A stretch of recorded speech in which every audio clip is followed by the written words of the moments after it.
पाणन रस्ता माहिती तुम्हाला? पाणन जागरण गोंधळ असतात आमच्याकडे, चांगलं बोकड वगैरे कापणे, चांगलं मस्त पार्टी गिरटी करणे. असे 7-7:30ला निघायचं. 2-3 मोटरसायकली होत्या आमच्या. पाणन रस्त्याने जायचं बाबा. निघता निघता 12-12:30 झाली. मस्त चकवा बसला होता आम्हाला त्या ठिकाणी. लघुशंकेला आम्ही 4 गाड्या, म्हणजे 2 गाड्या थांबवल्या, 4 जण उतरलो. आता 1:30 वाजता कोणती बैलगाडी येणार या ठिकाणी? चांगला धिप्पाड माणूस त्या ठिकाणी, म्हणजे असं गावरान भाषेत एकदम विचार, काय पोराव काय करता इकडे? माझा आजोळे जुन्नरचं. आणि त्या ठिकाणी कुकडी नदी. आमचे मामा पैलवान, कुकडीवर दाणे, घाटावर जोर बाई ठका मारणे, मित्र असायचे भरपूर. त्या दिवशी तो गजर लावायचा विसर. तर नदीवर मित्रांची म्हणला, अरे अजून तर कोणीच नाही आलं. कपडे धुण्याचा आवाज आला, तर त्यांनी वाकून बघितलं. रात्रीचं 1:30 वाजलं. त्या बाईच्या कपाळावर एवढं मोठं कुंकू होतं. तिने विचारलं, का रे बाळा लय लवकर आला आज? ती 6-6.25 फुटापर्यंत होती. त्यांनी मागं वळूस तर ती बाई अंगावर काही शर्ट वगैरे काही घातलं नाही, तर तसाच घराकडे आला. प्रचंड ताप आला त्याला. ते सांगताना सुद्धा तो नव्हतं, नका विचारू तो.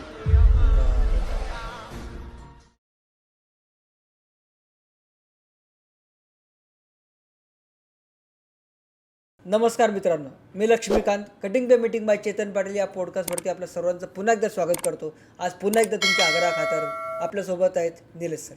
सर तुमचं स्वागत आहे. नमस्कार सर, मागच्या एपिसोडमध्ये तुम्ही सांगितलं होतं की तुमच्या वडिलांना, काकांना, मामांना खूप खतरनाक अनुभव आलेले आहेत आणि त्यांनी तुम्हाला काही ते अनुभव शेअर केलेले आहेत. आणि तुमचा एक स्वभाव आहे की तुम्हाला जर एखादी गोष्ट कोणी सांगितली किंवा तुम्हाला एखादा अनुभव आला तर तुम्ही तिथं जाऊन शहानिशा करता किंवा परत एकदा तो अनुभव घेण्याचा प्रयत्न करता. सो तो आज तुम्ही कोणता अनुभव शेअर करणार आहेत? तर या संदर्भात जर म्हणले लक्ष्मीकांत सर, तर माझा आजोळे जुन्नरचं. जुन्नर माहितीच आहे, पुणे जिल्ह्यात जुन्नर, शिवनेरी किल्ला. आणि त्या ठिकाणी कुकडी नदी. हां, खूप छान, एकदम निसर्गरम्य ठिकाण आहे. महाराजांचा जन्म झालेला आहे तिथं. समोरच गिरिजात्मक आहे लेण्याद्री, आणि दोन्हीच्या मधून कुकडी नदी वाहते. जुन्नरचा कुकडीवरचा घाट खूप सुंदर आहे, तुम्ही एकदा नक्की जा. गर्द जाडी आहे, सुंदर नदी वाहते आणि पोहण्यासाठी सगळ्यात भारी. ओके. तर ते माझं आजोळ, मामाचं गाव. मामाचं गाव म्हणजे प्रत्येकाच्या मनातलं स्वप्नातलं गाव असतं. माझ्या स्वप्नातलं गाव ते आहे जुन्नर. खूप सुंदर गाव आहे, खूप सुंदर परिसर. आणि आमचा उन्हाळ्याचा प्रोग्राम असायचा. आमचे भावंड वगैरे आम्ही त्या ठिकाणी गेलो, मामाची मुलं, आम्ही कुकडी नदीवर पोहायला जायचं. तर आमचे मामा पैलवान, आणि त्यांनी आम्हाला हा किस्सा सांगितलेला त्यांचा. पैलवान असल्यामुळं पहाटे उठणे, व्यायाम करणे, पोहणे हे त्यांचं दिनचर्या असायची. आणि एकदा ते असत, म्हणजे एक 20-21 वर्षाचे असतील ते, आणि प्रचंड व्यायाम करणे, प्रचंड जोर बाई ठका मारणे, हगामे आणि कुस्त्यांचे आखाडे वगैरे करणे त्यांचा विषय असायचा. प्रॉपर पैलवान. आणि पहाटे उठून कुकडीवर दाणे, घाटावर जोर बाई ठका मारणे, मित्र असायचे भरपूर. त्या ठिकाणी व्यायाम करून लगेच नदीत उड्या मारायची. तर एक दिवशी असंच, म्हणजे आय थिंक अमावशीची वगैरे रात्र असावी ती. आणि पूर्वी गजेरचे घड्याळ यायचे बघा, गजेरचे किर्र आवाज यायचा, अलारामचे आवाज, टिकटिक सारखा आवाज, एकदम कर्कश आवाज, अशी गोल असायची ती. तर आमच्या मामाने गजर लावला घड्याळाचं की 5-4:30-5 वाजता उठायचं आणि जायचं. तर त्या दिवशी तो गजर लावायचा विसरला. आणि गजर लावायचा विसरला आणि त्याला गजर ऐकू आला नाही, आणि तो लवकर उठला काहीतरी. त्याने घड्याळ पाहिलं नाही, काहीच नाही, लगेच उठला. रोजच्यापेक्षा थोडं लवकरच उठला. आणि आपलं काय टॉवेल वगैरे घेऊन, लंगोट वगैरे घेऊन नदीवर गेला. तर नदीवर मित्रांची म्हणला, अरे अजून तर कोणीच नाही आलं, मित्र कोणीच नाही आले अजून, चला तोपर्यंत आपण तर व्यायाम सुरू करू. आणि असे घाटांचे टप्पे असतात बघा, एक टप्पा, दुसरा टप्पा, तिसरा टप्पा, नंतर पायऱ्या असून पाणी.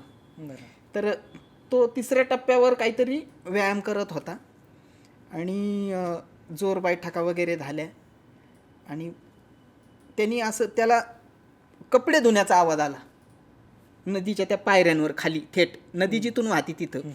सहसा दिसत नव्हतं, पण कपडे धुण्याचा आवाज आला. त्याला वाटलं असं ना आज आलं असं बाई माणूस कोणी कपडे धुण्यासाठी. बरोबर. तर त्यांनी वाकून बघितलं, असं दिसत नव्हतं कोणी, पण वाकून बघितलं तर इकडचा जो कोपरा होता तो जिथं व्यायाम करत होता त्या कोपऱ्यात एक बाई कपडे धुवीत होती. कपडे धुवीत होती आणि त्याला जाणवलं की बाबा एवढ्या आता लवकर कोण यायला लागलं बाबा, बाई माणूस अंधारच होता. आणि तो किती वाजता गेला असन, रात्रीचा 1:30 वाजलेला होता त्यावेळेस. बापरे बाप. घड्याळ नाही बघितलं साहेबांनी, तसेच गेले, व्यायाम वगैरे केला आणि बघितलं होती बाई कपडे धुवीत होती. आणि काही एक 15-20 मिनटं गेले असतील, याचा व्यायाम वगैरे झाला आणि नदीत उड्या मारण्यासाठी पायऱ्या उतरत होता तो. तशी ती बाई लगेच कपडे वगैरे घेतले तिने, ते काय असेल तिची टोपली वगैरे ते घेतलं आणि चालायला लागली. त्या बाईच्या कपाळावर एवढं मोठं कुंकू होतं, हातात हिरव्या बांगड्या होत्या इथपर्यंत, चुडा, खूप सारे दागिने, काळीपोत वगैरे, हे सगळे जे सुवासिनीचे सगळे दागिने असतात, ती हिरव्या रंगाची साडी, इतके म्हणजे नखशिकांत, जे एखाद्या लग्नाला जाणारी बाई कशी आपल्या गावाकडची सजलेली असती ती, एवढ्या रात्री मेकअप करून ती धुणं धुवायला त्या ठिकाणी आली. बापरे बाप. तर हे म्हणलं, तिने विचारलं, का रे बाळा लय लवकर आला आज? लय लवकर आला म्हणजे ती बाई रोज पाहत होती त्याला. लय लवकर आला आज आणि लवकर उरकलं तुझं आज. आणि तो म्हणला की बाबा जाऊ द्या आता, हे बाई माणूस आहे, जाऊ दे. पण ते तिचं रूप बघूनच तो चक्रावून गेला ना, गार पडला माणूस.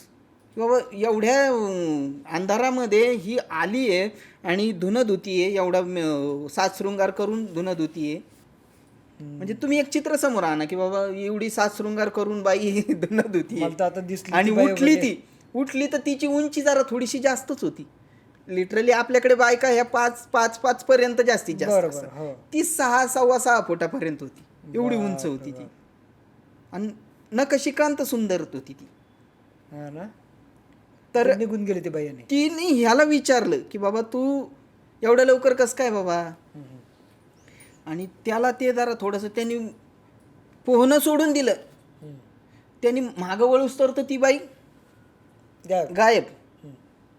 ते पायऱ्या वगैरे चढून तो उतरून खाली गेला आणि उतरणार तो. त्याच्या मनात काय आलं काय माहिती, तो तसंच कपडे घेतले,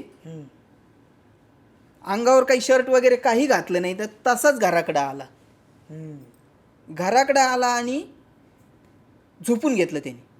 आणि सकाळपर्यंत इतका तापेने फणफणला तो, प्रचंड ताप आला त्याला. डॉक्टरला बोलवलं, डॉक्टरनी औषध वगैरे दिलं, पण ते काही रिकव्हरी व्हायना त्याचं. तर आजोबांनी विचारलं, म्हणे किती वाजता गेला होता रे तू? म्हणे पहाटे गेलो होतो. म्हणे साहेब तुम्ही घड्याळ पाहिलं होतं का त्यावेळेस? नाही बघितलं. म्हणे साहेब तुम्ही 1:30 वाजता गेलेत रात्रीचे तिथं. 1:30 वाजता गेले आणि त्या ठिकाणी तुम्हाला आता काय म्हणतो आपण त्याला, हाडळ म्हणा किंवा चुडेल म्हणा, डायन म्हणा, काय असन ते. बरोबर. तर ते म्हणले की बाबा मला काहीच जाणवलं नाही म्हणे, मी घरापर्यंत कसा आलो काही माहित नाही, काहीच माहित. इतका भयानक अनुभव होता तो. म्हणजे मामा अक्षरशः ते सांगताना सुद्धा तो म्हणतो नका विचारू, तो किस्साच नका विचारू. पहिलवान माणूस डायरेक्ट तो पुढचे महिनाभर तो जायला घाबरत होता तिथं. तर आणि विशेष म्हणजे तिने असं विचारलं त्याला का आज खूप लवकर आला रे तू? म्हणजे दररोज बघते ती. बरं, आता मला एक प्रश्न विचारायचा आहे की तुम्ही त्या लोकेशनला परत कधी गेलात का? म्हणजे उन्हाळ्यात सुट्टीत गेलो की तिथंच. तुम्हाला कधी अनुभव आला नाही त्याचा? मी म्हणलं ना, गाव तिथं अशा आख्यायिका असे ठिकाणं आम्हाला त्याला भेट द्यायला तर आवडतच. बरोबर. असे वाडे तर खूप आहेत त्या जुन्नरमध्ये. हा ना. आता तर पडलेले वगैरे आहेत, तरी आम्ही त्या वाड्यात जायचो, बघायचो तिथं काय आहे काही नाही. कारण क्युरियोसिटी, ऐतिहासिक गाव आहे, जरा थोडंसं घुसायचं, बघायचे. खूप वाडे आहेत असे आणि ते लेन आहेत अशा. घरांच्या अशा लेन आहेत, एकाच्या घरातून दुसऱ्याच्या घरातलं थेट असे बोळीवाणी घर दिसत. रेल्वेच्या डब्यासारखे. येस, एकदम असे पेठ पेठ प्रकार आहे तिथं. बुधवार पेठ, रविवार पेठ, सराई पेठ अशा पेठ आहेत. आणि त्या पेठा अशा सरळ सरळ आहेत. एकाच्या घरातून दुसऱ्याच्या घरात असं एकदम सरळ सरळ दिसायचं. आणि प्रत्येकाला घरचं पुढचं दार आणि घरचं मागचं दार असं असायचं. तर आमच्या आजोळाचं असं मागचं दरवाजा होता आणि तिथं एक वाडा होता. जायचं नाही बरं का तिकडे. आम्हाला ताकीद असायची मामीची, आमच्या मामाची, आजोबांची, आजीची. जायचं नाही बरं का त्या ठिकाणी. आणि आम्ही जायचं नाही म्हटल्यावर मग तर आमचं तर एकदम हेच की जाणार, 100% जाणार. हा ना. खूप आख्यायिका अशा त्या ठिकाणी. आणि जुन्नर तर एकदम मला आवडीचं ठिकाण. आणि भूताखेतांची तर खूपच गोष्टी गोष्टी पण आणि मांत्रिक तांत्रिक असे प्रकार तर खूप व्हायचे तिथं. हा ना. आम्ही खूप एन्जॉय करायचो ते उन्हाळ्याच्या सुट्टीत, मजा यायची. तसाच एक अनुभव आमच्या वडिलांचा सांगतो तुम्हाला. वडिलांचा अनुभव असा होता की आमच्या गावात म्हणजे पाथर्डीत आम्ही लहान होतो, 9-10 वर्षाचे असतो ना आम्ही. आमच्या आजीचं आजोळ तिथं होतं. आईची आई होती ना, तिचं आजोळ, तिचे मामा तिथं राहायचे. आणि त्यांच्या घरात लग्न कार्य निघालं होतं. म्हणून आई आम्हाला भावंडांना घेऊन त्यांच्या घरी मुक्कामाला गेली होती. गावातच, पण एक साधारणतः एक अर्धा किलोमीटर गल्ल्या गल्ल्या ओलांडून असं घर होतं. खूप बोळीबाळीने जावं लागायचं असं. आणि आम्ही मुक्कामी थांबलो तिथं. आम्ही तिघं भावंड आम्ही तिथं मुक्कामी थांबलो. आणि वडील रात्री आले घरी, झोपले. मग त्यांना माहीत होतं की बाबा हे आता तिकडं लग्न घरीच थांबणार आहेत. बरोबर. म्हणून ते रात्री 9-10 वाजता आले. म्हणले आता त्यांना तर काही झोप आहे ना घरी. ते निघाले पायी पायी घरापासून. आम्हाला एकाला तरी घरी घेऊन यावं बाबा कोणाला तरी. म्हणून रात्री 12-12:30च्या दरम्यान ते आम्हाला त्या घरापाशी न्यायला यांना निघालेली. आणि बोळीतून असे सरळ येणार आणि समोरच एक असा काळा दरवाजा आहे त्या ठिकाणी. मामा म्हणजे आईच्या मामाच्या घराच्या तिथं एक काळा दरवाजा होता असा. आणि इकडून एक घर, इकडून एक घर, घराच्या भिंती साईडच्या. त्या बोळीतून जाऊन मग घराकडे जायचं. आणि समोर एक वाडा. तर 12-12:30ला ते त्या बोळीमध्ये घुसले. अंधार बरं का, एकदम लाईटचा तर काही प्रकारच नाही.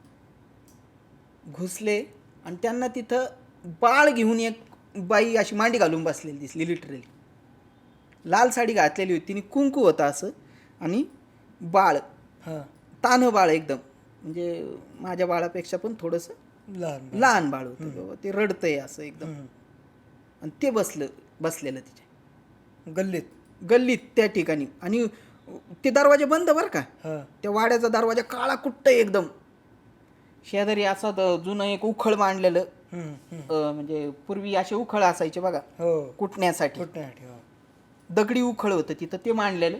आणि त्याच्या साईडला ती बाई अशी ओट्यावर अशी बाळाला मांडीवर घेऊन बसलेली. रात्री 12-12:30. 12-12:30ला का बसन तिथं. आणि ते घरात कोण नव्हतं राहता.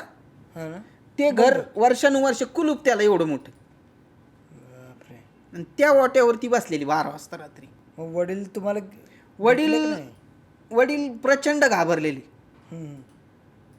त्यांनी म्हणजे तिच्याकडे न बघता असं साईडनी, त्यांना प्रकार माहीत होता तसे. वडील खूप फिरलेले, त्यांना प्रकार माहीत होता सगळं. पण तिची पापणी सुद्धा लवत नव्हती. ते म्हणले तिने खाली सुद्धा बघितलं नाही काही. तर बापरे, कंटिन्यू ते त्यांना असं बघत होती.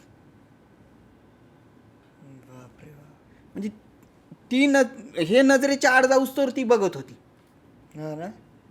मग आम्हाला भावंडांना त्यांनी घेतलं आणि आमच्या मामाची गाडी घेतली. आणि मग मोटरसायकलवरून दुसऱ्या रस्त्याने आम्हाला आणलं. त्यांनी शॉर्टकट मारला होता ना तिथून. बरोबर. मग त्यांनी जरा थोडंसं लांबून आणलं. आणि घरी आल्यानंतर वडिलांना खूप त्रास झाला, म्हणजे आजारी पडल्यासारखे झाले. आजारी पडल्यासारखं झालं, तापले वगैरे हे झालं. तर त्यानंतर आईला सांगितलं, म्हणजे माझ्या आईला सांगितलं त्यांनी असंच झालं. म्हणे तरी रस्त्याने यायचंच नाही. आणि एवढ्या रात्री कशाला आले तुम्ही. तुम्ही किती वर्षाचे होता साधारण. 10 वर्ष 9-10 वर्षाचे. नंतर आम्ही खूप वेळा त्या ठिकाणी गेलो. एक मुलींची शाळा आहे शेजारी, आणि त्या ठिकाणी ते होतं. पण तुम्हाला काही तसं जाणवलं नाही. आमच्या राशीला कशाचं हो, आमच्या नशिबात कुठं भूत दिसायचं होतं. आम्हाला बघण्याची इच्छा ना, आम्हाला दिसत नाहीये. पण तुम्हाला असे अनुभव मात्र खूप आले अनुभव म्हणजे त्यांनी अनुभव सांगितलं की आम्हाला खूप क्युरियोसिटी असायची बाबा त्या ठिकाणी किती भारी वाटत असेल त्यावेळेस, बरोबर का बरं दिसतं बाबा अशा ठिकाणी, बरोबर ह्या गोष्टी का दिसतात त्या ठिकाणी. आणि प्रचंड म्हणजे एवढ्या काही काही गोष्टी आहेत ना अशा, इतकं थंड वातावरण असतं त्या ठिकाणी, अक्षरशः अंगावर काटा येतो. एनर्जीचं प्रेझेन्स जाणवतं. प्रेझेन्सच असतो त्या ठिकाणी. बरोबर. आता मी ज्या ठिकाणी राहतो ना, नगरमध्ये पण काही कमी नाही आहे. हो ना. नगरमध्ये पण खूप भयान एरिया आहेत काही काही. आणि नगरचा भुईकोट किल्ला माहीत असेल तुम्हाला? हा माहिती आहे ना. नगरच्या भुईकोट किल्ल्याकडून एक बॅक साईडने रोड आहे. तो आता म्हणजे दिवसा ते ट्रॅक म्हणून वापरतात, ट्रेकिंगसाठी. हा ट्रॅक म्हणून वापरतात लोक, व्यायाम वगैरे करण्यासाठी येतात. पण रात्री आहे ना खूप थंड वातावरण असतं त्या ठिकाणी. इतकी निगेटिव्हिटी भरलेली आहे, बाबळीचे असे झाडं आहेत खूप, आणि आतमध्ये एक असं कोणता देव आहे बाबळीच्या ह्याच्यामध्ये, त्या ठिकाणी एक दिवा लावलेला असतो फक्त. इतकी निगेटिव्हिटी भरलेली असते. हा, खूप खूप निगेटिव्हिटी. आणि म्हणजे माझ्या मिसेसचं म्हणणं असतं की बाबा त्या ठिकाणी कुठं थांबत नका जाऊ, लघुशंकेला थांबू नका, किंवा काही कोणाचा फोन आला तरी थांबू नका, पटकन निघून येत जा तिथून. बरं, तुम्ही मग थांबता का नाही थांबता का तुमची? मी थांबत असतो. मी थांबत असतो अशा ठिकाणी. काय बाबा नेमकं इथं का घाबरताय? जाणवलं नाही तुम्हाला? फक्त निगेटिव्ह आहे, थंड वातावरण असतं, निगेटिव्हिटी जाणवती तिथं. पण खूप म्हणजे ती क्युरियोसिटी माणसाला नाही जगून देत. बरोबर बरोबर. तर एवढं गाव जितके फिरलोय ना त्या ठिकाणी कुठं ना कुठं काही ना काही बघायला. पाणंद रस्ता माहिती आहे तुम्हाला? पाणंद रस्त्याचा एक तुम्हाला एक अनुभव सांगतो मी, की आमच्या गावापासून जवळच एक गाव आहे सोमठाणे म्हणून, पाथर्डी आणि सोमठाणे. जागरण गोंधळ असतात आमच्याकडे रात्रीची. चांगलं बोकड वगैरे कापणे, चांगलं मस्त पार्टी बिर्टी करणे असे. डिग्री वगैरे झालेली होती आमची 2006-07 डिग्री झालेली होती. काढा मोटरसायकली निघा, कोणाचं जर जागरण गोंधळाचं आवत ना असलं की निघाली रात्रभर. हा, रात्रभर तिकडंच 7-7:30 निघायचं. यथेच्छट ताव मारायचा नॉनव्हेजवर आणि हसी मजाक करत निघायचं. बॅचलर होतो, निघायचं रात्री. तर 2-3 मोटरसायकली होत्या आमच्या एक मित्राचं. आम्हाला आमंत्रण आलं की बाबा जागरण आहे आणि सगळ्यांनी यायलाच पाहिजेत. आम्ही काय सगळे खुशीत आम्ही निघालो. सोमठाण्याला जायचं. मग हायवेनी कशाला जायचं, शॉर्टकटनी जाऊ, पांदीमधून जाऊ, पाणंद रस्त्याने जायचं बाबा. पाणंद रस्त्याने जायचं तर मग डेअरिंगवाले कोण कोण आहेत? डेअरिंगवाले निलेश सरांना घ्या, डेअरिंगवाले गाडी चालवायला पुढे. मग निघालो बाबा आम्ही. गेलो, जेवणं बिवणं झाले. निघता 12-12:30 झाले मस्तपैकी. निघालो आणि गावची शिवार संपलं आणि पाणंद सुरू झाली. न आम्ही फिरतोय परत त्याच रस्त्याला येऊन थांबतोय. दोन मोटरसायकली आमच्याकडे, 4 जण आम्ही. पण फिरतोय तो माझ्या टेल लॅम्पच्या दिशेने येणार, म्हणजे मागचा गाडीवाला माझ्या टेल लॅम्प बघूनच माझ्या फॉलो करणार मला. तो माझ्या पुढे येणार, आम्हाला एक वडाचं झाड तेच दिसणार, परत फिरणार आम्ही, परत तेच वडाचं झाड दिसणार. आम्ही चकवा बसला होता आम्हाला त्या ठिकाणी, चकवा बसला आम्हाला. बरं, तुम्हाला जाताना जाणवलं का? तुम्ही येताना नॉनव्हेज खाऊन आल्यानंतर जाणवलं आम्हाला ते. नॉनव्हेज खाऊन आल्यानंतर आम्हाला तो चकवा जाणवला. आणि किती वेळ साधारण तुम्ही त्या चकवा? आम्ही 12-12:30ला त्या ठिकाणी निघालो होतो. 12-12:15 झाले असतील निघालो, आणि आम्ही 1:30 वाजेपर्यंत आम्ही फिरत होतो तिथं 1:30-1:45 झाले होते आम्हाला. 1:30-1:45 झाले. आणि मग आमच्यातला एक जरा थोडासा सज्जन मुलगा म्हणला, आपण आहे ना थोडं लघुशंका करू म्हणला. अशी लघुशंकेला आम्ही 4 गाड्या, म्हणजे 2 गाड्या थांबवल्या, 4 जण उतरलो. आम्हाला एक बैलगाडी येताना दिसली एवढ्या रात्री, आणि त्या बैलगाडीच्या खाली कंदील लावलेला होता. म्हणलं आता 1:30 वाजता कोणती बैलगाडी येणार या ठिकाणी? बरोबर. आम्ही घाबरलो जरा. पाणंदीमधून बैलगाडी येताना दिसली म्हणल्यानंतर, आणि फेट्यावाला वगैरे असा एक चांगला धिप्पाड माणूस त्या ठिकाणी जवळ आली बैलगाडी. तर त्यांनी आपले एकदम गावरान भाषेत होते, का रे पोराऊ काय करता इकडे, म्हणजे असे गावरान भाषेत एकदम विचार, काय पोराऊ काय करता इकडे. नाही म्हणे जागरणाला गेलो होतो, पातळीला चाललो म्हणे, थांबू नका म्हणे इथं लई वेळ, निघाव सुटा सुटा म्हणला ते लगेच इथून. लिटरली आम्ही एवढ्या फास्ट निघालो तिथून की आम्ही पाथर्डीला जवळजवळ 30-40 किलोमीटरचा अंतर आम्ही काही मिनिटातच आम्ही गाठलं होतं. बापरे बाप. इतका भयान चाकवा आम्हाला बसला होता त्या ठिकाणी. सर तुम्ही सांगितलेले अनुभव खूप इंटरेस्टिंग आहेत, भयानक आहेत आणि देव करो की तुम्ही खूप प्रवास करता आणि तुमचा प्रवास सुखरूप हो. आणि आतापर्यंत तर सुखरूपच होत आलेला आहे, पण क्युरियोसिटी आणि अंगातला काय म्हणतो आपण त्याला किडा, तो शांत नाही ना बसून देत. बरोबर. बॅरियर आलेत आता, लग्न झाल्यापासून बॅरियर आलेत बरेचसे, पण काही काही ठिकाणी जातात आम्ही. बरोबर. हां. सो काळजी घ्या आणि तुमचे अनुभव आम्हाला ऐकायला खूप मजा आली आणि आपण परत पुन्हा एकदा भेटूया. तुमचे अनुभव ऐकायला प्रेक्षकांनाही आवडतील. सो थँक्यू, तुम्ही इतक्या लांबून इथं आलात आणि आम्हाला खूप मजा आली. तुम्हाला कसं वाटलं इथे येऊन? गेल्या मला वाटतं 2 महिन्यापासून चेतन सरांचं माझं कॉन्टॅक्ट चालू, 2 महिने झाले असे नाही ना, 2 महिन्यापासून कॉन्टॅक्ट चालू, पण वेळ साधत नव्हती. बरोबर. पण आता म्हणलं ह्या 26 तारखेला 25-26 तारखेला आपलं वेळ साधं बरोबर. सगळं जुळून आलंय म्हणलं, यंदा करूनच टाकू, यंदा कर्तव्य आहे तर करूनच टाकू म्हणलं. आणि अनुभव खूप आहेत, अनुभव लक्ष्मीकांत सर तुम्हाला सांगतो मी, खूप अनुभव आहेत असे माझे पण आहेत आणि माझे जे काही जवळचे लोक आहेत त्यांचे पण खूप अनुभव आहेत. आणि लिटरली मी त्या ठिकाणी जाऊन काही काही एक्सपिरियन्स केलेत. हां ना. निगेटिव्हिटी किती असती बाबा, पण दत्त महाराजांच्या कृपेने एक गोष्ट चांगली आहे की बाबा मला त्या ठिकाणी काही असं इम्पॅक्ट म्हणजे असं एकदम जबरदस्त इम्पॅक्ट काही झाला नाही. बरोबर बरोबर. पण त्या ठिकाणचं मला भीती मात्र अस्तित्व मात्र जाणवतं. तुम्हाला जाणवलेलं आहे. नगर जिल्हाच नाही, मी तर पुणे जिल्ह्यातलं, पुणे शहरातल्या काही गोष्टी अनुभवल्या. बरोबर बरोबर. सो त्या गोष्टी आम्हाला जाणून घ्यायला निश्चित आवडेल. आपण पुन्हा एकदा भेटूया. नक्कीच नक्कीच. थँक्यू सर, तुम्ही इथे आलात. आणि असेच काय अनुभव आपल्याला ऐकून घ्यायचे असेल तर चॅनलला लाईक, शेअर आणि सबस्क्राईब करा. Stay tune for more updates. Thank you.